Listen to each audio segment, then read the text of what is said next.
There are two sides to metta practice, and it's good to develop both. One is metta in the context of your relations with other people, how you speak to them, how you act with them, and the thoughts particularly that you have toward them. The Buddha lists goodwill as one of the 10 types of skillful action, one of the 3 skillful mental actions. You're devoid of inordinate greed, you bear no ill will,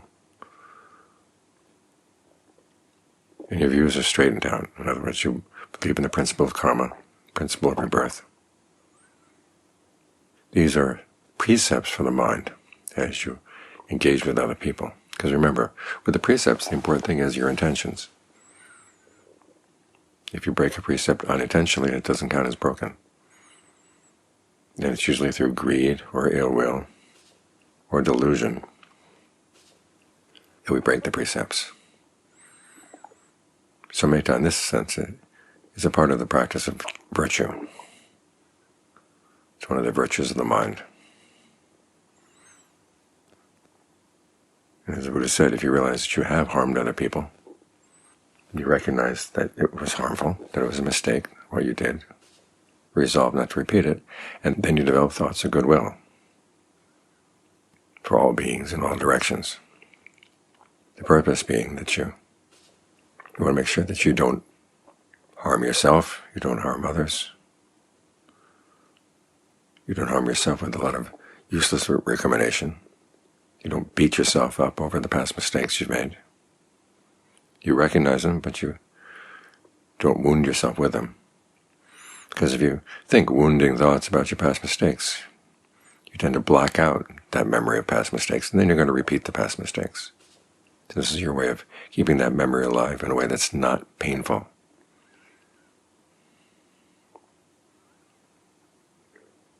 And of course, it motivates you to act in ways that are skillful when you're dealing with other people.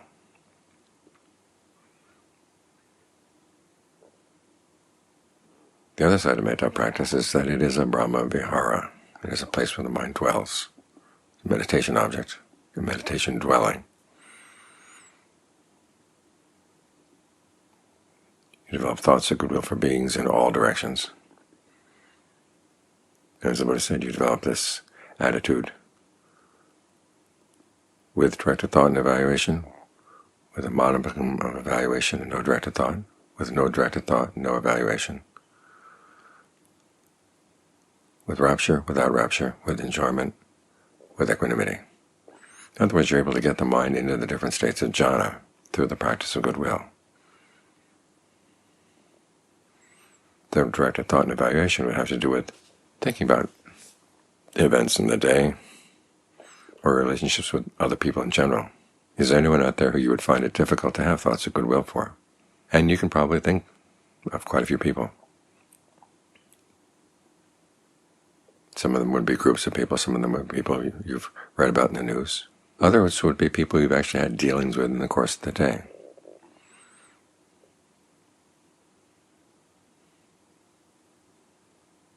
That makes it real. And again, it ties these two practices together. You think about what it would mean to have goodwill for someone. It doesn't mean, may you be happy doing whatever you're doing. Think about it in terms of karma. If people are going to be happy, they're going to have to create the causes of happiness through their thoughts, through their words, through their deeds. So when you're wishing for them to be happy, you're basically wishing, may they be skillful in their thoughts and their words and their deeds. And on the face of it, that should be a thought you can feel toward anyone without hypocrisy.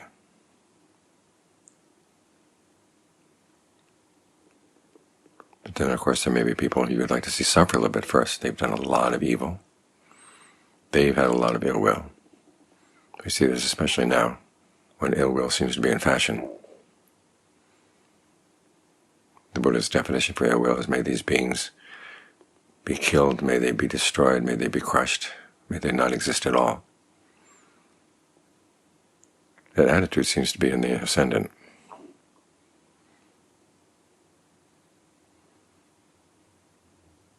So we have to counteract it with our own thoughts of goodwill, so that we don't pick up those attitudes, and we don't develop those attitudes towards the people who have them.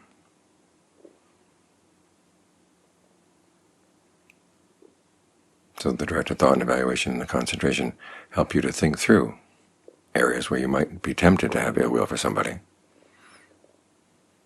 That has a good effect on your actions. But the performance of goodwill is not just performance with other people, it's also performance with your own mind.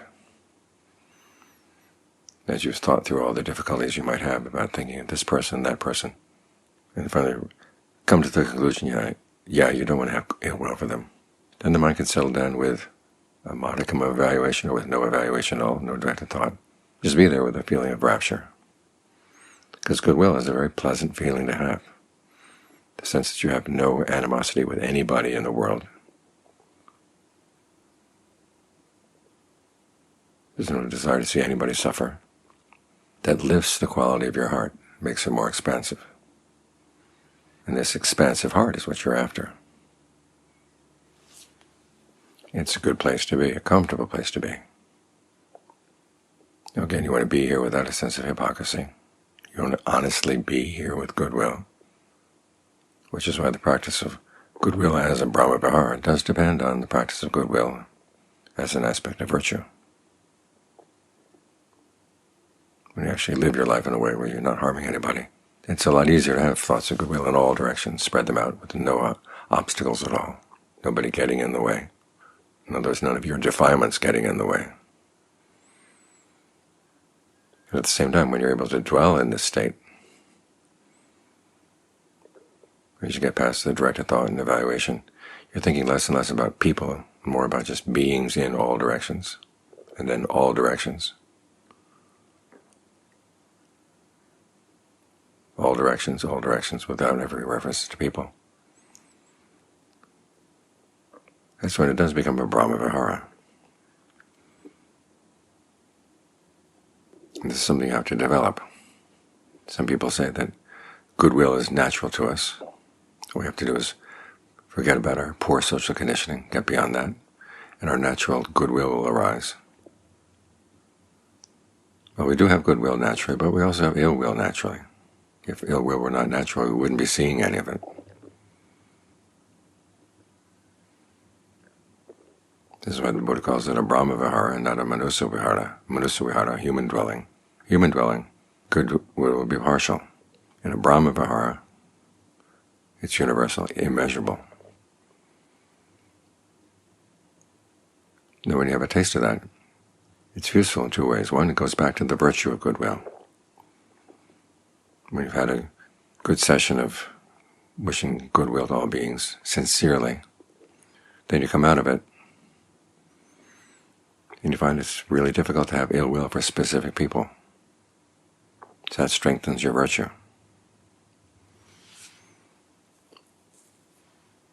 But the stability of that state makes it equivalent to the different jhanas. There's a passage where a monk comes to see the Buddha and asks him for some meditation advice. And the Buddha basically says there are 8 topics you can focus on. You've got the 4 establishings of mindfulness, the body in and of itself, feelings, mind states, mental qualities in and of themselves, ardent, alert, and mindful, putting aside greed and distress with reference to the world. Here's where he says you develop this concentration. Mindfulness here is a concentration practice. This is one of the passages in the canon that makes that really explicit. You develop it with directed thought and evaluation, without directed thought and a modicum of evaluation, no directed thought, no evaluation, with rapture, without rapture, with enjoyment, with equanimity. And then you do the same with the Brahma Viharas. Start with goodwill, then on to compassion, apathetic joy, equanimity, with directed thought and evaluation, with a modicum of evaluation, no directed thought, with rapture, without rapture, with enjoyment, with equanimity. Now these are states that you can use as a basis for insight. Once the mind is clear like this, once it's settled down like this, with a sense of well-being, then it's a lot easier to see your defilements, not only in your dealings with other people, but also in more subtle areas.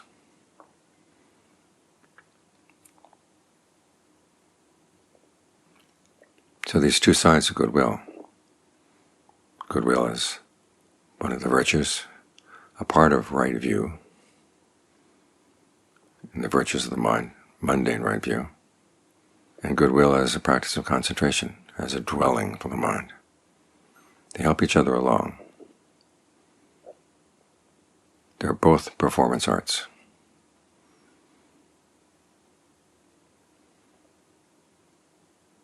As a virtue, you perform well in the world. You don't create any bad karma. As a dwelling,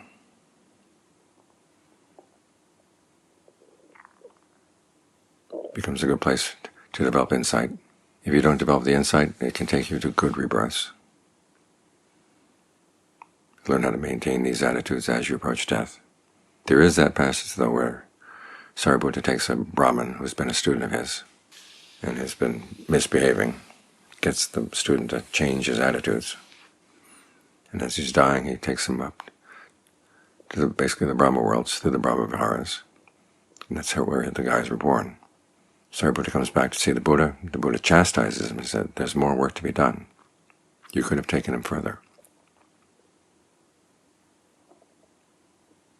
But the Brahma worlds are not bad. After all, non-returners are born in the Brahma worlds. That's what that last passage in the Karunaniyamita Sutta is all about, using the Brahma Viharas as a basis for overcoming sensuality.